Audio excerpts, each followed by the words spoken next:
representa o classismo na política, né? Representa a espinha dorsal, depois da promulgação da Constituição de 88, a famosa governabilidade que o Lula tanto falava, né? Esse centrão hoje se abraçou com o capeta, que é o bolsonarismo, e também a bancada evangélica, né, o pentecostal, que tem uma influência cada vez mais absurda dentro da legislação do país em todos os âmbitos, seja municipal, seja estadual, seja federal. E aí me vem a pergunta, por que, Elias, insistir no Tato, sendo que o Boulos, uma figura super carismática, né? Inclusive é um cara que hoje tem 17 segundos, né, na televisão, enquanto o Bruno Covas, por exemplo, tem 3 minutos, é uma coisa próxima disso. E tá, inclusive, tentando se utilizar das redes sociais para impulsionar a sua candidatura, né? Fazendo live, fazendo 24 horas Big Brother com Boulos aí, mostrando como que é a vida dele. O Celtinha virou meme. Que é o Celtinha, famoso Celtinha. Prata 2010, 120 mil quilômetros rodados. A subida é que nem um trator. Você bota a primeira marcha, você pode subir até ali, ó, 90 graus ele tá subindo. O Celtinha, famoso Celtinha. Vem com ele, tava aí na porta. Nem um trator, 90 graus ele tá subindo.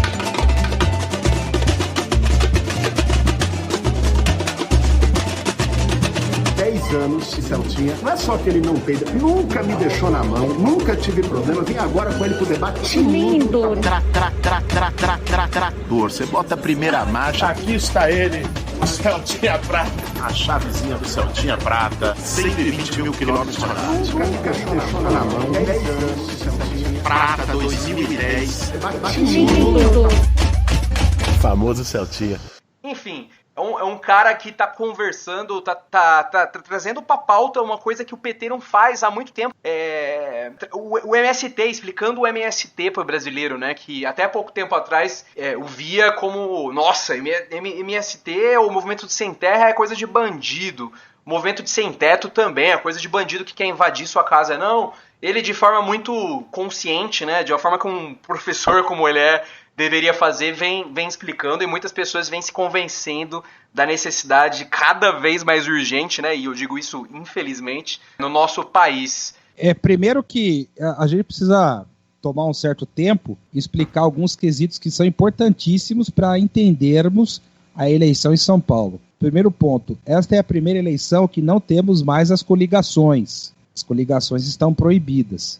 Então você gera uma pulverização do quadro político. Porque anteriormente, quando as coligações eram permitidas, às vezes o PC... Vou dar um exemplo aqui. O Orlando Silva é candidato pelo PCdoB, principalmente para puxar uma bancada de vereadores. Quando tinha coligação, bastava se coligar com o PT, que os votos dados a vereadores do PT entravam na conta e eram os primeiros colocados da coligação, que tinham direito às cadeiras. Isso não existe mais. Bem...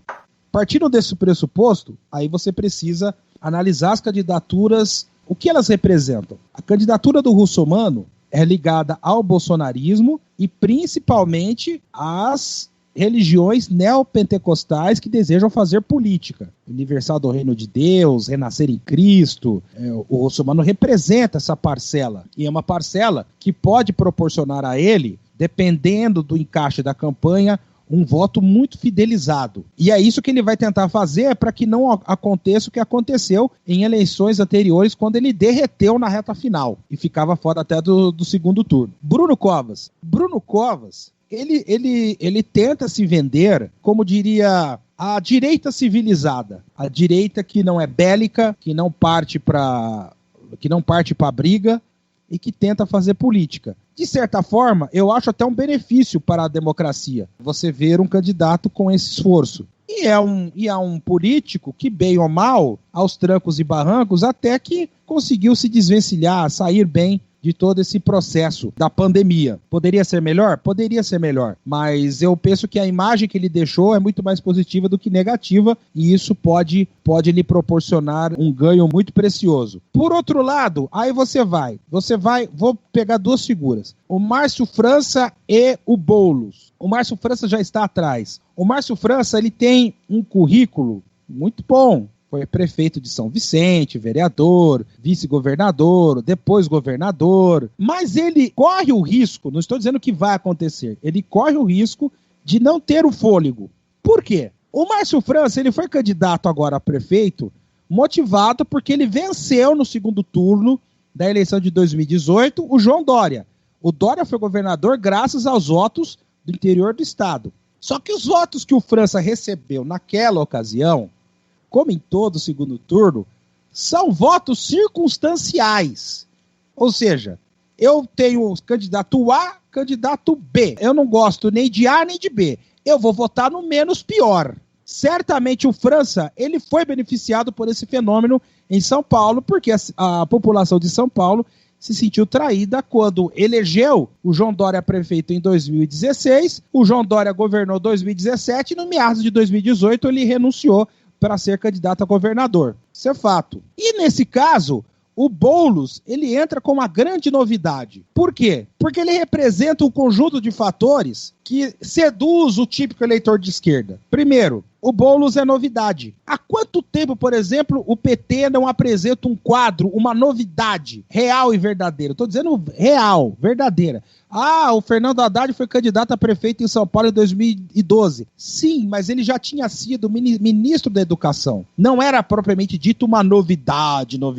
Talvez fosse uma novidade para competir, mas não era uma novidade. Então, esse é o primeiro aspecto positivo do Boulos. De maneira inteligente, o Boulos trouxe para o cargo de vice-prefeita a Luísa Erundina, que ao topar ser vice-prefeita do Boulos, ela dá um aval para que ele seja apresentado. E ela utiliza o portfólio, a credibilidade que ela construiu, por intermédio do seu mandato como prefeita de São Paulo. Foi uma boa prefeita, foi uma prefeita popular, saiu pela porta da frente, disputou depois consecutivamente muitos cargos para deputado federal, sempre teve um mandato renovado, e o mais importante, a Erundina nunca teve uma acusação sequer de desvio de recurso público. Muito pelo contrário, a Erundina há uns anos ela foi condenada de maneira absolutamente equivocada, não me lembro o processo, e ela teve que fazer uma vaquinha e ela conseguiu os recursos para pagar o processo.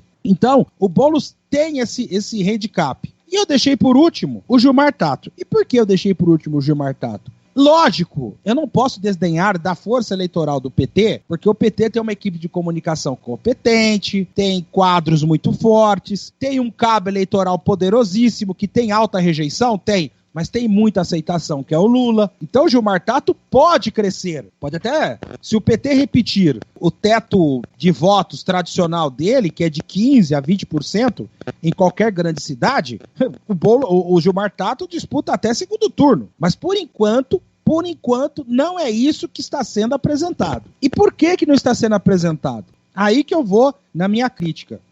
A geração antiga do PT, a geração que formou o PT a partir de fevereiro de 1980, tinha como base, tinha como alicerce para o crescimento do partido a disciplina partidária. Ou seja, fechou questão, não tem mais conversa. Mesmo que você seja contrário àquela tese, você vai lá no parlamento e vota por aquela tese. Ou executa, como prefeito, governador ou até presidente, aquilo que foi determinado pelo partido. Foi assim que o PT conseguiu angariar militantes, fazer uma formação política sólida, estender os seus tentáculos, a sua influência por prefeituras, governos de estado, e aí chegou à presidência da República. Aplicou essa disciplina partidária para o bem e às vezes até para o mal. Não podemos esquecer que a origem do PSOL é a expulsão de militantes que se recusaram a votar a reforma da Previdência em 2003.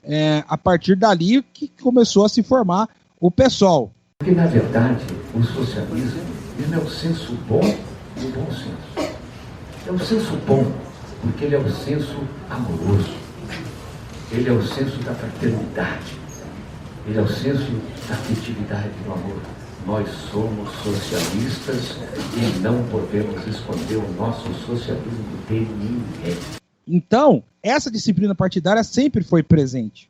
Acredito que, mesmo que inconscientemente, quem votou pela candidatura do Gilmar Tato, que basicamente são os influentes do diretório municipal do PT em São Paulo, eles imaginavam que essa disciplina partidária poderia se replicar no eleitorado, porque o eleitorado também era muito disciplinado até bem pouco tempo atrás. O problema é que a vida mudou, o perfil do eleitor mudou. O PT tem um teto eleitoral interessante? Tem. Só que muitos eleitores hoje, eles acrescentam a seguinte frase: olha, eu sou disciplinado, eu sou leal ao PT, mas quero ser convencido. Quero ser convencido de que essa é a melhor opção. E aí o que acontece? O Gilmar Tato está tendo dificuldades. Pode crescer? Repito, ele pode crescer, tem potencial para crescer. Porque foi secretário de transportes, porque foi parlamentar, a família Tato tem uma influência na política interna do PT muito forte. Porém, a gente não pode esquecer esse dado. O eleitor do PT mudou. E esse eleitor do PT, o que ele chegou à conclusão por enquanto agora? Por enquanto, a melhor alternativa é o Boulos. Porque não tenha dúvida, nessa porcentagem que eleva o Boulos a terceiro colocado nas pesquisas eleitorais, tem muito eleitor petista. Então eu penso que, independente do resultado, mesmo se o Tato der uma arrancada, chegar lá na frente, ir para o segundo turno, mesmo se for esse cenário, ou se esse cenário atual se confirmar, o Diretório Nacional do PT vai ter que sentar e vai ter que reavaliar os seus planos e entender que o perfil do eleitorado brasileiro mudou. Fruto também de uma escolha feita pelo próprio PT durante a sua trajetória. O PT, infelizmente, isso é admitido por militantes históricos, dirigentes, o PT perdeu o trabalho de base. E quando o PT tinha o trabalho de base, desde o militante mais humilde até o cara lá que era economista, intelectual, você perguntava para ele por que ele votava no PT, ele exibia motivos sólidos, construídos a partir de cursos de formação, a partir da militância casa a casa, boca a boca, e isso arrefeceu-se. Você tem apenas, então, às vezes você tem apenas, então, somente para segurar, um alicerce chamado governo Lula. Então, é preciso uma avaliação urgente para que o PT retome a força que já teve em outras eleições. Porque, ao contrário do que muitos pensam, seria péssimo para a democracia um PT enfraquecido. Que eu não acho, hein, gente? A urna não abriu, então eu não posso cravar aqui uma avaliação definitiva. Mas eu estou dizendo, em 2016, o PT foi varrido das eleições municipais, fato. E isso, de certa forma, foi péssimo para a democracia. Por quê? Porque ao repudiar o PT, o eleitor procurou uma outra alternativa. E qual foi a alternativa que ele achou? Bolsonaro. Será que foi bom?